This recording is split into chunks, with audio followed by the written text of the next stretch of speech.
On today's show, how good was that gold medal game at the U18 Worlds between Canada and USA? We'll recap the score, the players of the game, the players of the tournament, all on today's show on Locked On NHL Prospects.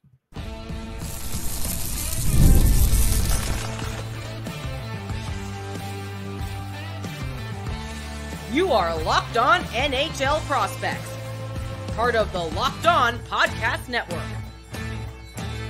Your team every day.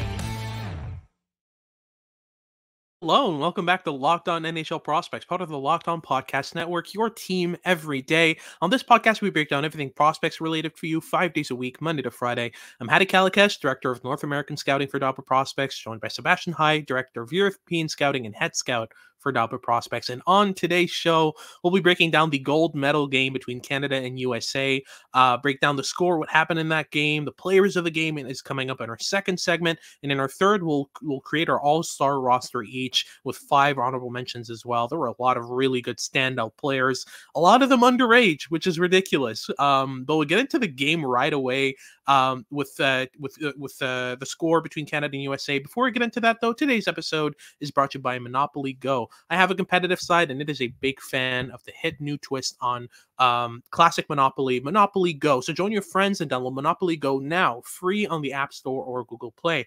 If you're watching on YouTube, make sure to like and subscribe. Leave us a comment letting us know what you want us to talk about next. And if you're listening on your favorite podcasting platform, make sure to make us your first listen of the day. So let's get things started right away here with the game recap. Sebastian, talk us through how this went down. We'll get into a very particular incident that really flipped this game around in just a second. But let's start off at the beginning here. USA came out of the gate gunning, right? They really did. It was all USA for the first 2 periods of this hockey game. It was 1-0 for USA towards right at the end of the first period when Christian Humphrey scored a really little dirty goal right around the net front to make it 1-0 for the States. Then in the second period, Ryder Ritchie made it 1-1, tying it up on a 2-on-1 break where Tij Iginla was driving the back post hard and forced both goaltender Nicholas Kemp and the lone defender Cole Hutson to really cheat for that pass, which created a bit of an opening above the goaltender's left shoulder, which Ryder Ritchie hit very accurately. But the rest of the second period entirely belonged to the USA, with Cole Eisman breaking the record of the NTDP scoring with his 127th goal for the program on a goal that was entirely created by Cole Hutson. He weaved through the Canadian defense on a beautiful zone entry and put the puck on a dime for the leading goal scorer to put one home. And a couple minutes later, Cole Hutson got one of his own, making it 3-1 USA. And at that point, the game was almost entirely spent in the Canadian end of the ice. It was all Team USA at this stage of the hockey game. And the only player truly that was keeping Canada in it was goaltender Carter George, who made 2 unbelievable paddle saves with just gaping net wide open at the back post. The first one was just like the save of the tournament, and it wasn't particularly close on the tournament's best player, arguably James Hagens, who thought he had a certain goal and may have put the game just out of reach to force it to make it 4-1, but it was not to be. And later on in that period, on Canada's first power play of the game, none other than Gavin McKenna scored. But it was also a play that was truly created by Tij Iginla, who forced a really pretty turnover by applying intense pressure, but also very intelligent stick work along the boards, which is his favorite place to be, and create turnovers. And he quickly got the puck to McKenna, and that was all he had to do because McKenna weaved his way to the net front and put it on his backhand, top shelf, beautiful goal. And then the third period started, and this was all Team Canada. They scored. They had I think 13 shots before the States had a single one in this period, and that was in large part due to a penalty taken by Trevor Conley with just over 10 minutes to go in the game, with a really, really disgusting, gross hit to the head of Ryder Ritchie, complete targeted, and hit basically nothing other than Ryder Ritchie's head and jaw. I do want to say about that play. I don't think there was a worse decision to take, and I don't think there was a worse moment to take that decision. First of all, Ryder Ritchie had a defenseman all over him. He was smothered. His stick was tied up. There was no reason to go for that hit. He had nothing to do. He couldn't make a play in the position he was in. And Trevor Conley just blasted through his head for a 5-minute major and an ejection with 10 minutes left and a 1-goal lead to try to keep. I mean, if I'm on the NTDP, I mean, this is a squad that I've been playing with for the longest time. Trevor Conley's on the Tri-City Storm. You got like your team has faced him a couple times, but you don't know him that well. He comes in, scores some beautiful goals, scores in Michigan, makes some great plays, all that good stuff. That's great.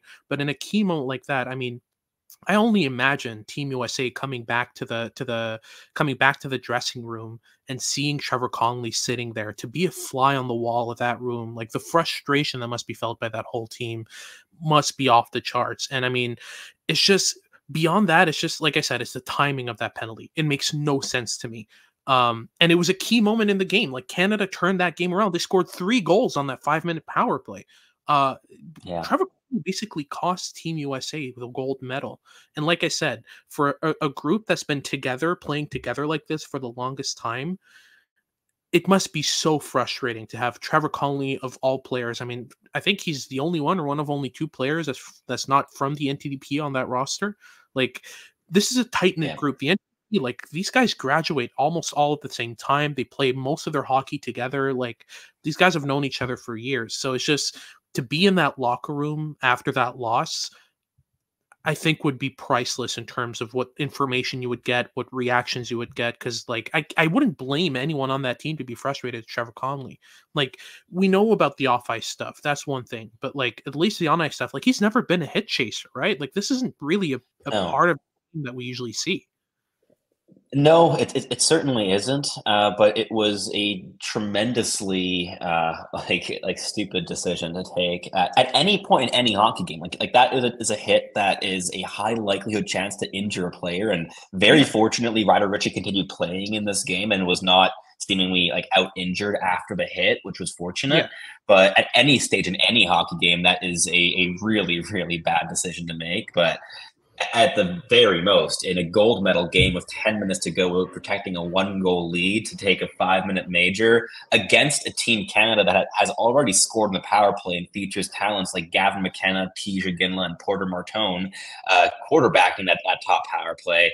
It came back to bite them. And certainly that was exactly what happened on that power play. Gavin McKenna scored the first one, again on an excellent feed from Tij Iginla, who continued to shine both as a playmaker, an off-puck player, and a goal scorer in this game. Then Cole Baudouin made it 4-3 to grab the lead for Team Canada right at the net front, where he likes to plant himself in the offensive zone. And then Tij Iginla showed off some of his goal-scoring chops, because they're certainly the gem of his puck skill toolkit, as we've been championing all season long. And even though the playmaking probably shone a little bit more brightly in this game as a whole, the goal-scoring was certainly visible there. And it was also a goal that he scored off of a reverse hit where he retained possession down in the corner, got the puck back to the blue line, positioned himself right up there near the hash marks, got the puck back, and sniped one top shelf. Very pretty goal, very projectable goal. Very classic Tij Iginla as well. Like, very classic Tij Iginla goal. And it's one that will have every NHL scout in that building salivating, because it's exactly what he will bring to the NHL lineup, because it's plays that will work in the NHL as well. But the game wasn't over just yet, because the USA scored one more goal back, with captain Brody Zemer tipping a shot from EJ Emery to make it 4-5. But it was not to be. Gavin McKenna sunk an empty netter with just over a minute to go from his own end, right down the middle, with a solitary assist to the MVP of this game, Carter George. And that secured the gold medal for Team Canada, their first since 2021. And what a game it was. It had drama. It had swings in momentum. It had tremendous goaltending. It had spectacular individual flair. It had, drama again. I want to re-emphasize drama, both in terms of the swings and momentum and the reasons that caused those swings. This was a gold medal game for the ages between two arch rivals. Absolutely. Great game. And yeah, Tij Iginla is a top 10 pick. We'll get into that in just a second. We'll recap the Indeed. players of the game for both Canada and USA, give you the breakdown of why we've chosen these players in just a second. Just before, a quick word from our sponsors at eBay Motors. Passion, drive, and patience. What brings home the winning trophy is also what keeps your ride or die alive. eBay Motors has everything you need to maintain your vehicle and level it up to peak performance. From superchargers to roof racks to LED headlights, exhaust kits, and far more. Whether you're into speed, power, or style, eBay Motors has got you covered. With over 122 million parts for your number one ride or die, you'll always find exactly what it is that you're looking for with eBay Motors. And with eBay Guaranteed Fit, your part is guaranteed to fit your ride every time or your money back, which is available to US customers only. Because with eBay Motors, you're burning rubber, not cash. With all the parts you need at the prices you want, it's easy to turn your car to the MVP and bring home that win. Keep your ride or die alive at ebaymotors.com. Eligible items only, exclusions apply. Alrighty, so let's move on to our second segment here where we recap the players of the game for both Canada and USA. And for me, my first star of the game for Canada, without any doubt, is Carter George. Carter George played his most inspired hockey and probably one of the best gold medal performances from a goaltender we've ever seen at this tournament. Just electrifying in net, so calm, such a poised goaltender. Even after those 3 goals allowed to USA, the shots were 23-9 at that point, and that's when Carter George turned it up a notch. Canada called a timeout, which I thought was a fantastic idea by the Canadian coach there. And Carter George just seemed to take that as a message. I need to put the stop in the goal scoring ability of this team, of this USA team, and just be a brick wall back there. And a brick wall he was. 2 fantastic paddle saves in the same period, kept Canada in it at every turn, allowed Gavin McKenna to eventually get a goal. And what a beautiful goal by Gavin McKenna, that first one too. Like getting off from the half marks, receiving a pass and roofing it on the backhand off the wall. Like that was a great play by McKenna, who's again 16 years old and only eligible for the 2026 NHL draft. We'll get into him in a second, but Carter George for me, oh my goodness, what a game, what an effort to keep Canada in this one. And it ended up paying off after all. Like he easily saved 3 or 4 sure goals. Like that's At least. absurdity from him. Yeah. But let's talk about Gavin McKenna, because he's probably our second star for Canada, right? Yes, as much as it pains me to slip Tij Iginla the third star, I'll give it to Gavin McKenna here, who was as Gabe Foley over on Twitter mentioned in reply to one of my tweets. He's a superstar, which I thought was just an excellent descriptor for Gavin McKenna at this tournament.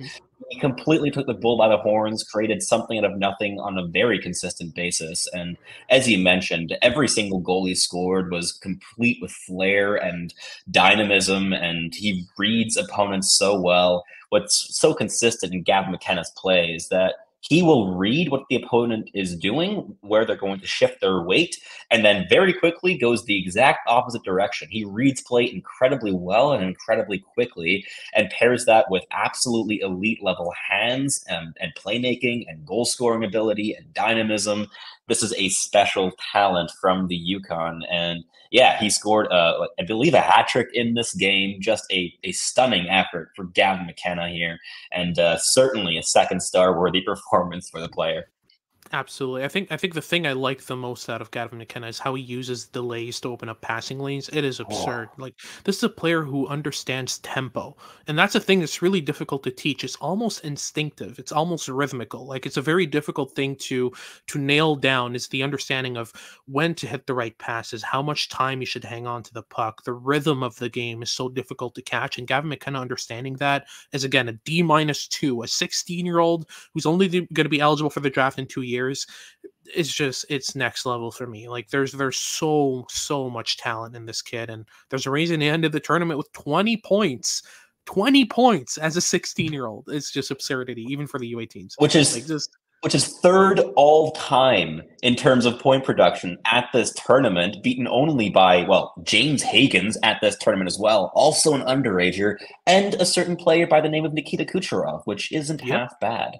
Who both did it as older players than him. Like, he's going to be eligible for this tournament next year, and it's going to be ridiculous. He might even he won't be eligible the year after because he's a December birthday. He just misses out. But the fact that he just misses out on 2 more years of eligibility of this tournament is nonsensical to me. Like, that's just next level stuff.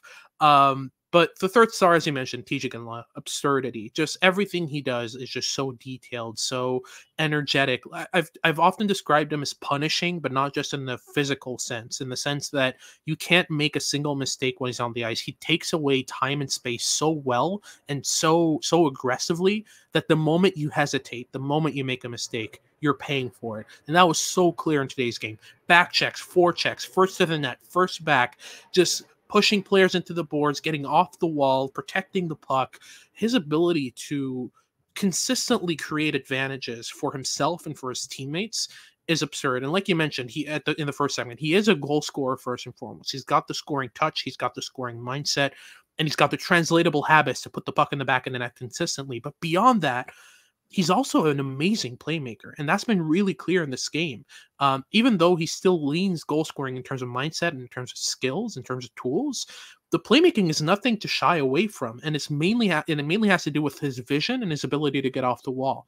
That combination makes it so efficient in terms of how he creates for his teammates, how he sets up scoring chances pretty much on a platter for his teammates. He is a ridiculous playmaker. I've been really impressed with that part of his game, and just the fact that he's constantly challenging players. He skates at defensemen instead of away from him or kind of laterally to them. He skates straight at you, baits a poke check, slips it under your stick. He's so difficult to contain. So Tij Iginla, third star for Canada for sure. For USA, Cole Hutson had an amazing game. Would it be the first star though, or is there another contender? Yes. No, it would be Cole Hutson in my mind. Like, he was also the official MVP at this game, just as Carter George was for Team Canada. So our top players certainly mirrored the what the tournament said after the game. But Cole Hutson was incredibly dynamic in this game. As I mentioned in that first segment, he truly did create those 2 goals for Team USA to put them up 2-1 and then 3-1, whether it be the Cole Eiserman goal that he created off of the zone entry, where he read the Team Canada's defense like a clock, saw exactly where the pockets of space were. He faked it in one way, faked the other, used his very mobile top hand to protect the puck and feint the defenders and keep the puck in that little pocket of space that he really just consistently creates for himself on those zone entries. He is so dynamic in those areas of the game. And and then put a perfect pass on the platter, attacking the triangle of the Canadian defender. Was really impossible to stop or block there as a pass, and was a surefire goal with Cole Eisman there, back post, the wide open cage. That goes in every time. And then his own goal as well showed his off-puck movement to get open and scored himself yet again. But beyond just the goal involvements, I thought that he was the most consistently dynamic piece for Team USA. Whenever the puck was on the stick, the play felt very dangerous for the United States. And whenever they were in a sticky situation in the offensive zone, they panicked and, not panicked, they threw the puck back in Cole Hutson's direction, fully trusting that it would end up in a better place than where they sent it. And it consistently did. So Cole Hutson, I think, is quite clearly the first star of the game here for Team USA. But who would be your second star? I will give it to Cole Eiserman. I was really, really impressed with this game here. I saw a lot of the details that I've wanted to see for the longest time out of Cole Eiserman. And I think for the first time this year, there was 0 moments in this game where I wanted to pull my hair out watching him. Like, every time with Cole Eiserman, every time I watch him, there's at least one moment in the game where I'm like, please do something. In this moment, he was consistent. He was efficient. He was back checking. He was putting in efforts. He was playmaking pretty well as well. He was making passes laterally, moving into space. I wanted to see that, but beyond that, he again showcased his ability to just put the puck in the back of the net.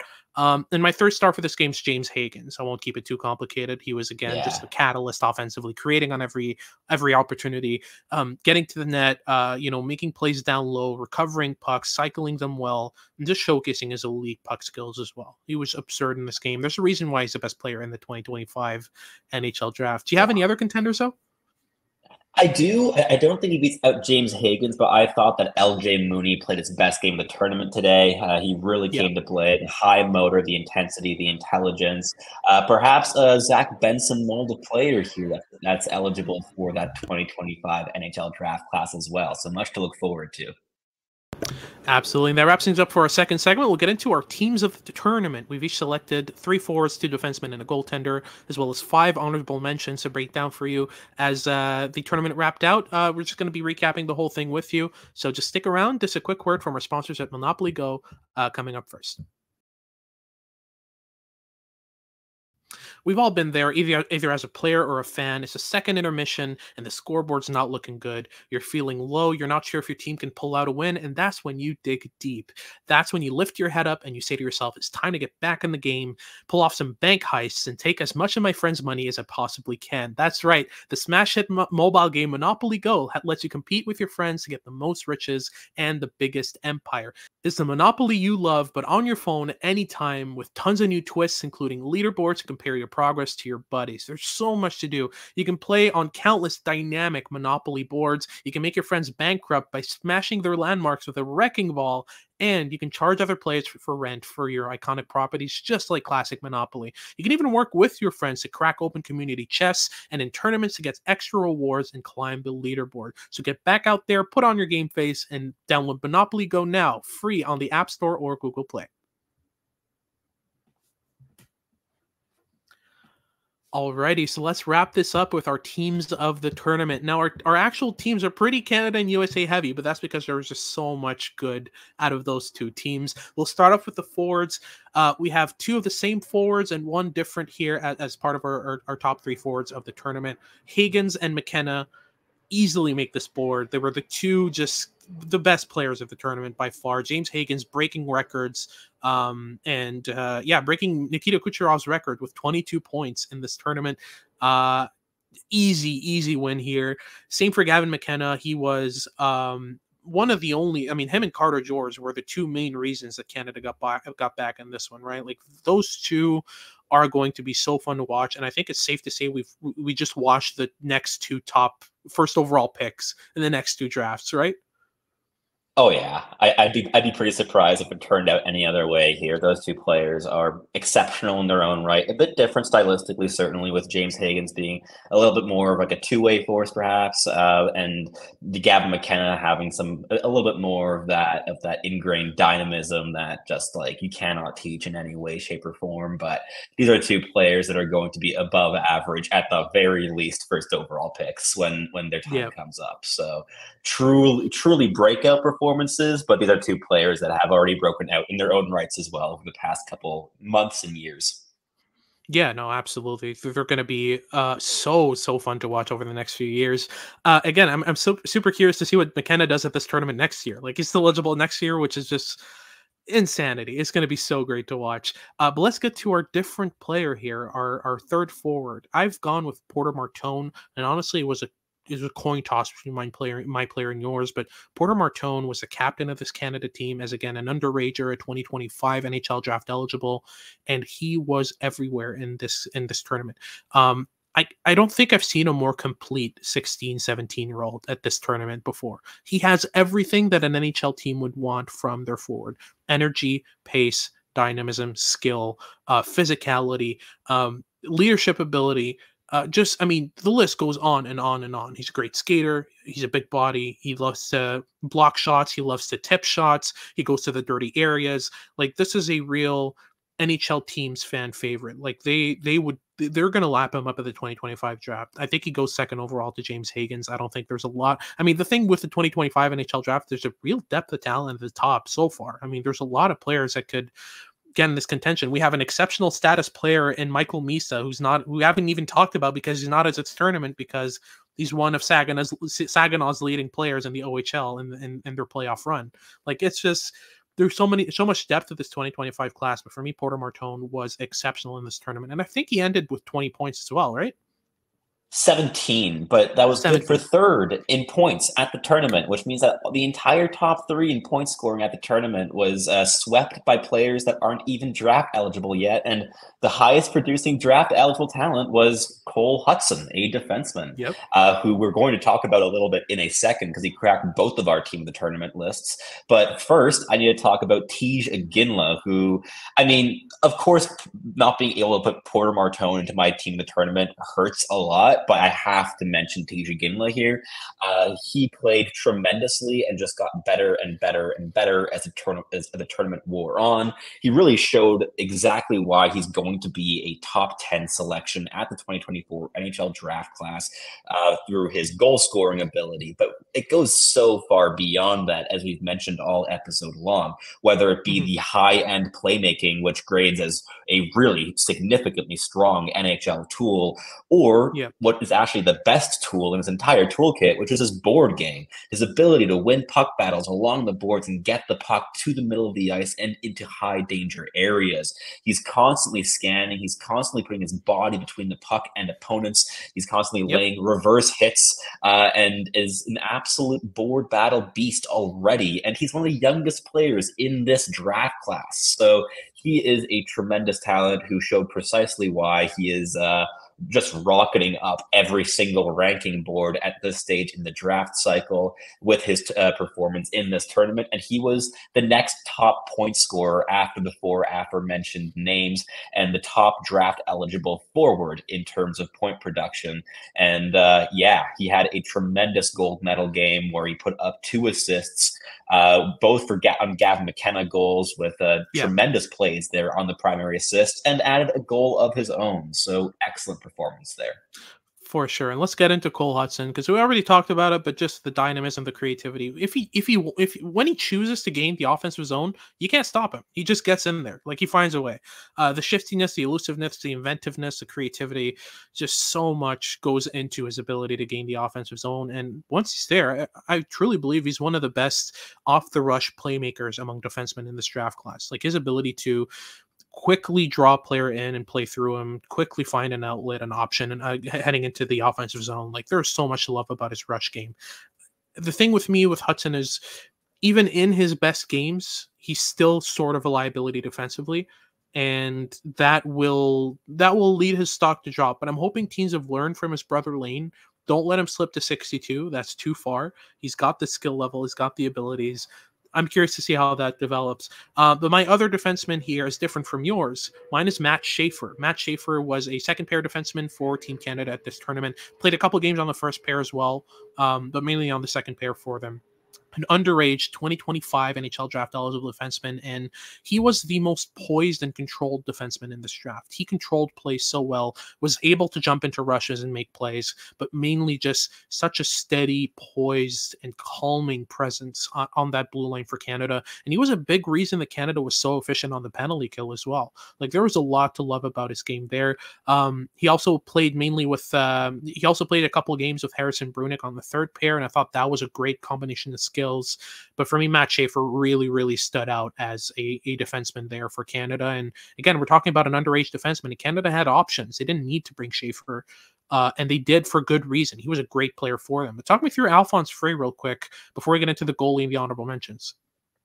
Yeah, he's been a favorite of ours all season long, and he had a tournament that got better and better as the tournament progressed for Sweden. He was the leader from the blue line and a real creative force from there, whether it be activating in the offensive zone towards the hash marks to get pucks towards the middle, or being that quarterback on the power play from the top of the horseshoe, where he was sometimes staple towards the blue line. But even from that relatively not so dangerous position, he was constantly creating and constantly getting the puck to the dangerous areas and to the most dangerous players for Sweden on the ice, which was often Linus Eriksson and Alexander Zetterberg. And on top of that, he was quite solid defensively, apart from that first game against Canada, where he struggled a little bit in his own end.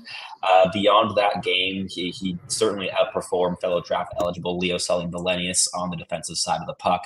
And he played a very solid tournament and showed everyone why he's been ranked inside our top 20 for quite a while at this stage. But goalie of the tournament, this is going to be a very short conversation for both of us, I'm sure, with Carter George taking that nomination. And the gold medal game was, as we say, the cherry on the cake, because it was spectacular. Yep, absolutely. Carter George, end of discussion. Let's just move on to the honorable mentions. Perfect. So mine, my 5 honorable mentions: Viggo Nordlund, a winger for Sweden, who played really, really well. He's a 2025 NHL draft eligible, played his best game against Canada, which isn't an easy feat. Another honorable mention for me, Luka Radivojevic, a right-handed defenseman out of Slovakia. Another 2025 NHL draft eligible. He was fantastic in this tournament. Puck-moving defenseman. He's got great skill coming out of his zone. Really good skating. I was really impressed with his puck-moving ability, and I think he scored 5 points in 6 games or something like that, like a fair decent amount of points.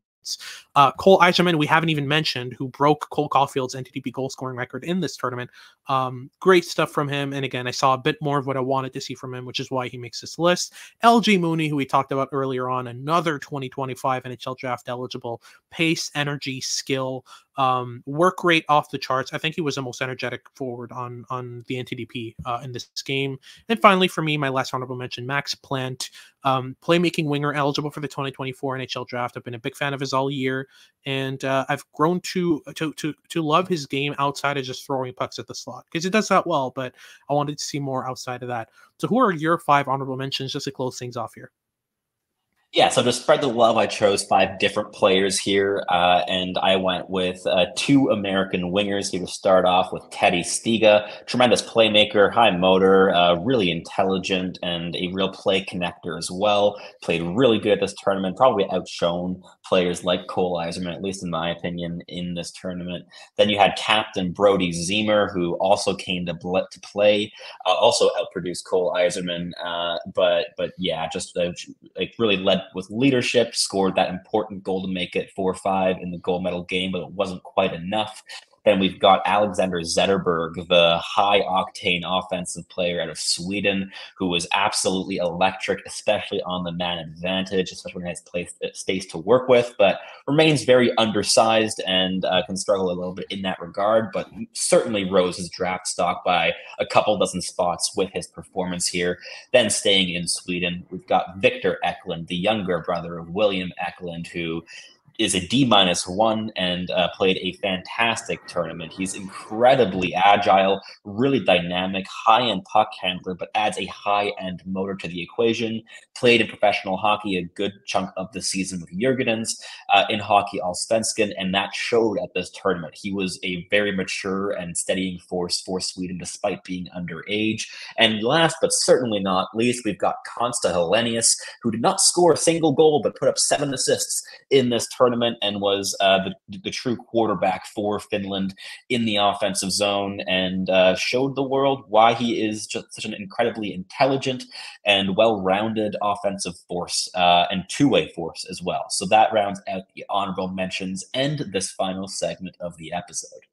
Absolutely. Thank you very much for tuning in. If you're watching on YouTube, make sure to like and subscribe. Leave us a comment letting us know what you thought of the episode and what you want us to talk about next. And if you're listening on your favorite podcasting platform, leave us a rate and review. It helps the channel out a lot. And make sure to make us your first listen of the day. For your second listen of the day, make sure to check out Locked On Sports Today. They've got all your news and updates about what's going on around sports on a 24/7 channel over on YouTube. And make sure to tune in for our next show as we continue our prospects coverage for the month of May. This has been Hadi Kalikesh with Sebastian High, and we hope you tune in next time.